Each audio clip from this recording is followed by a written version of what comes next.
lovely. Nice to see you again.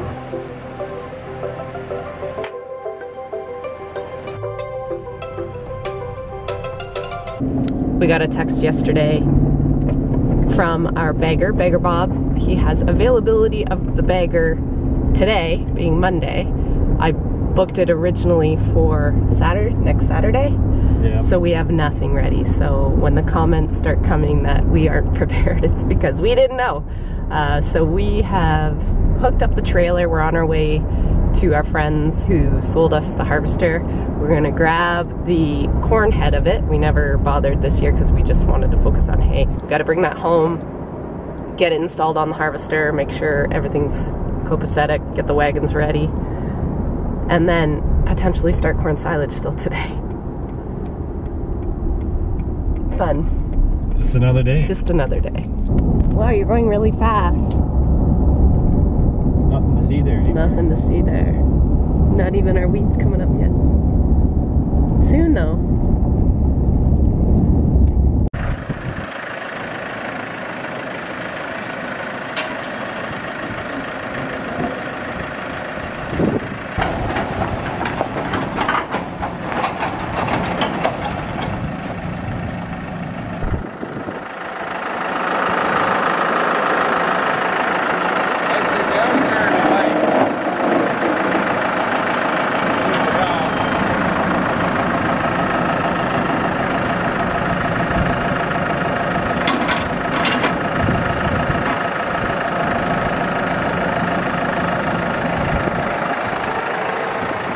Takes almost 2 to get it on, push this back, or I've always sometimes even put the chain up.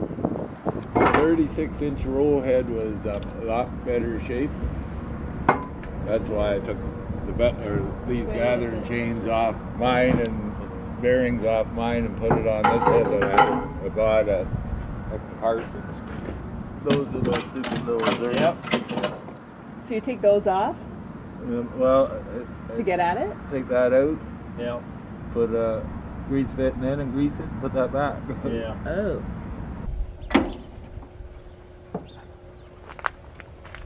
Wrong one? What do you need? Smaller. 1/4-inch wrench. Okay. Here. There's I might this. need a pair of vice grips too now. This one I can't get. Still not the right one? Oh, it's a weird size. There you go. What one was it? 1/4? 7 mil. 7 mil. Interesting. So vice grips? Yeah, please.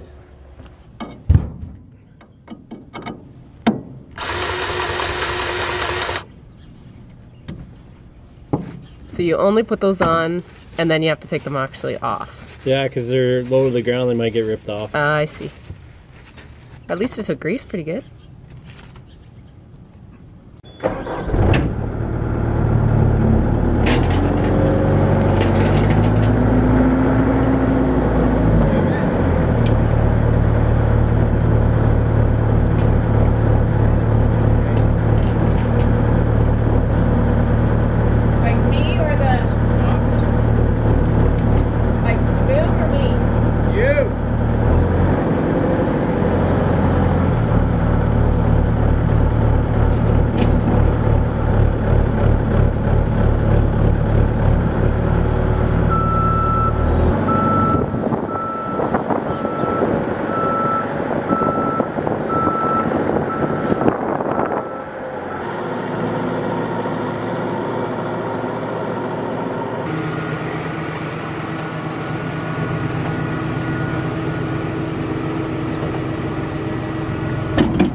You just try to push it this way. Does that do it? No.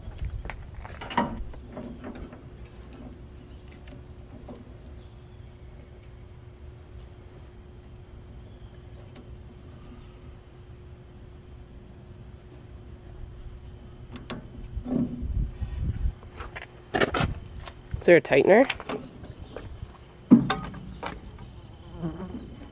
Or is it supposed to be that slack? Oh, it's a tightener. My chain fell through it, so I gotta take it apart again. I don't know.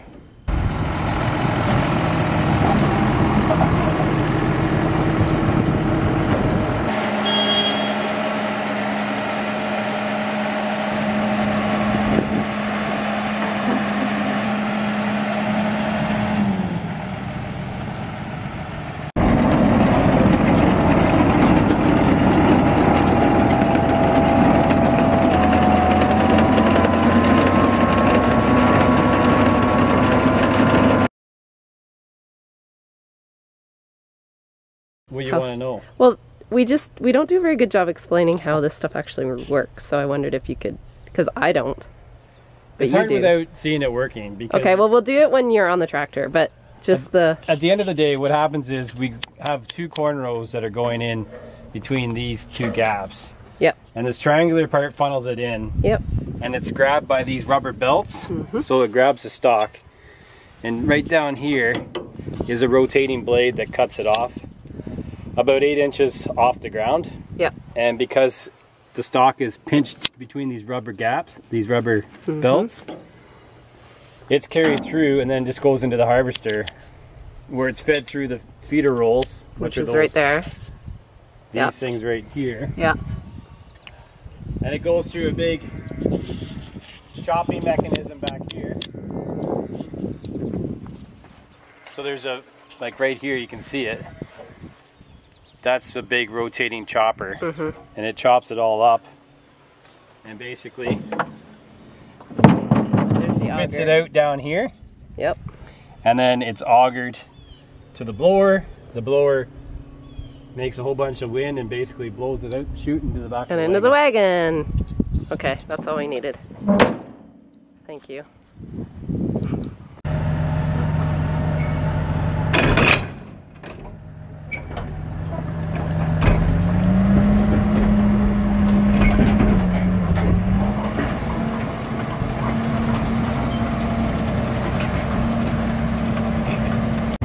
Okay, I spared you the greasing of the wagons and the cursing. If you want a repeat of that, you can check out some old hay videos. It is well documented there. All the swearing, all the sighing. We also have these quick hitches. You just saw Mark back up his wagon or his harvester to the wagon. Well, basically my tractor will come with kind of a V and it will attach to this. It'll just slide down that and click, and it locks here with the other connection on the tractor. So I'm gonna grab the 3130 and hook up to this guy. I think we might have a earlier start than we originally thought. So we just wanna get a couple loads onto the wagons and make sure everything runs okay.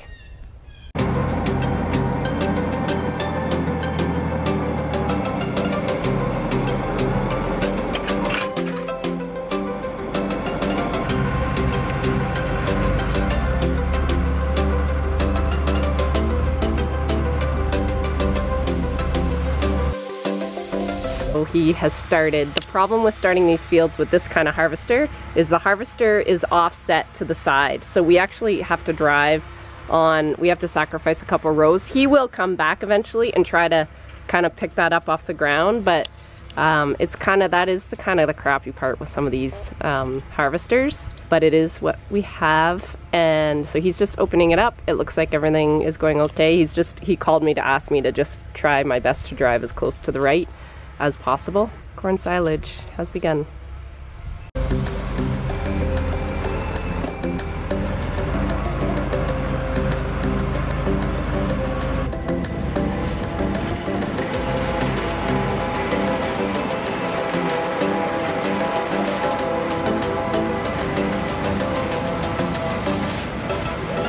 Well, our hay certainly looks good. That would have been 4th cut, but we don't do a 4th cut just because we want a good 1st cut. So that will stay and it will get wintered, and hopefully we have a decent 1st cut. I just want to show you the corn silage. So it looks pretty good.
You're famous.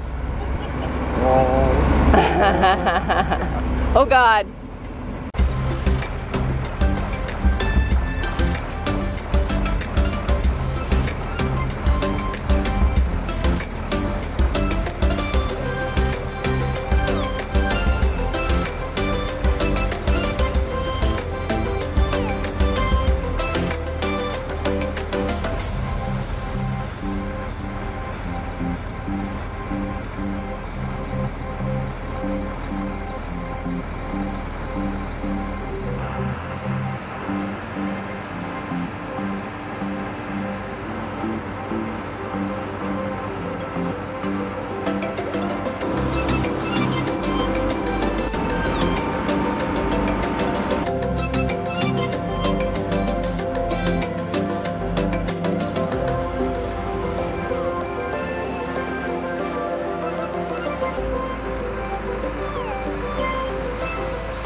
It's day 2.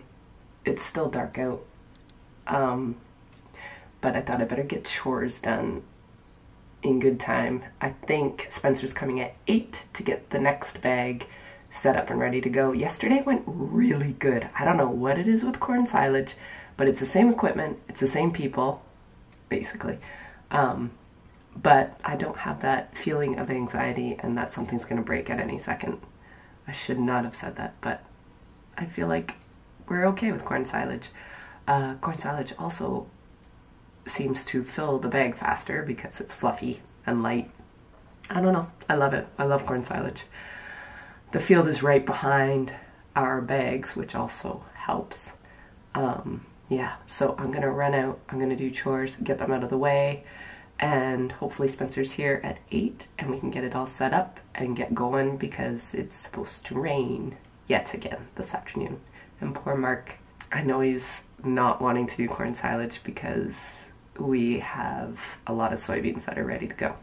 So, the balance. I'm a morning person. I don't know about any of you. Comment in the description. What are you? Are you a morning person or a night person? I am a morning person. I love that view. I guess it's not as dark as I thought it was.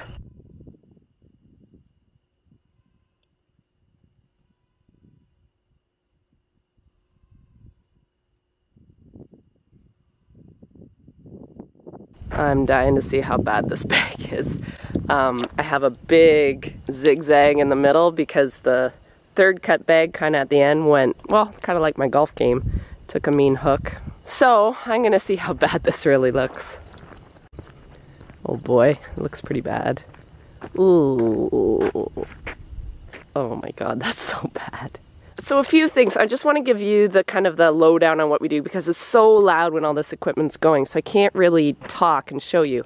I do have a board here. A couple of the wagons have shorter tires, or the one wagon has shorter tires. So the board just lifts it just nice enough so that conveyor can miss the spout where the feed comes out, the corn silage comes out. So that's why I have the little board. So that's what that's for. Monty will be bringing up the wagons here. I turn on the PTO to get the conveyor down to meet the wagon, and then you crank up the PTO to get everything moving, because that bagger, what it's doing is it's feeding in the feed and then pushing and packing. You want that tight and compressed, and that's so all this ferments. So this is kind of a glorified version of a bunk. The wagon itself, there's an apron chain on the bottom of the harvester wagon, and then there's beaters on the wagon. You can see them as they're moving. It brings the feed, knocks the feed down into the front where there's an auger, and the auger then moves it from underneath the beaters and then out the conveyor.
Just helping Sandy out with some footage here.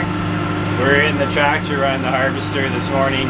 We got one bag done yesterday. Pretty good crop, I think. It's making the tractor work.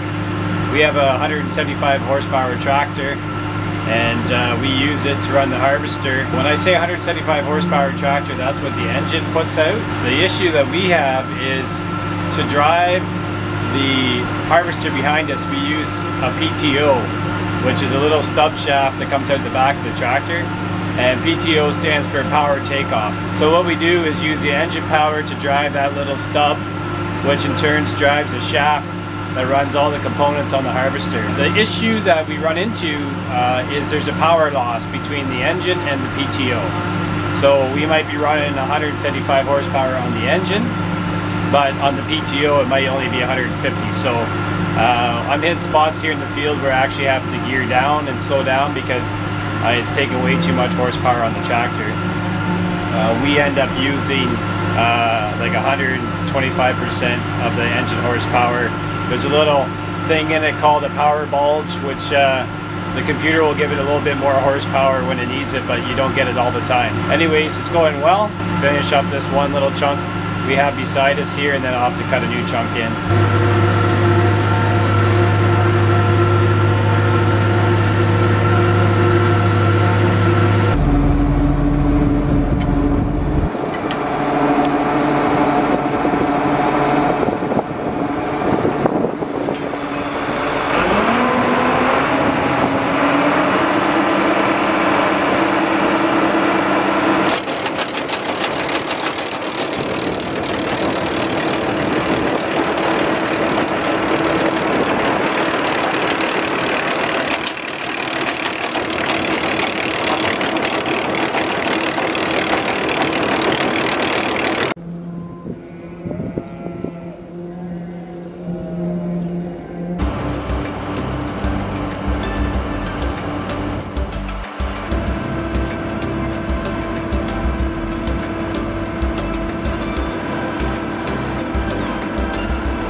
We finished corn silage just in time. It is raining like crazy. I feel really bad. Mark sacrificed a really good day of soybean harvest to help me do this corn silage. But again, we are at the mercy of our custom bagger, and he is swamped with people that want the bagger. Very grateful we have the bags done. We got about I would say 220-foot bags of corn silage. They're 9 foot in diameter. I'd have to do the math on how much is actually in there. Every wagon filled about 6 foot of that bag. Now what will happen is I will probably let that corn silage cure for probably at least a month before I'll add it to my ration, and it's going to be added to the TMR ration, as well as the haylage, some dry corn if it's needed, some protein added soybean meal if that's needed. Corn silage I love it for the sheep, for the feed. They do really, really well on it. If it's a big part of our ration, then they can get quite large on it. We're very careful in balancing our rations, but very excited to have it back on the team and back in the ration.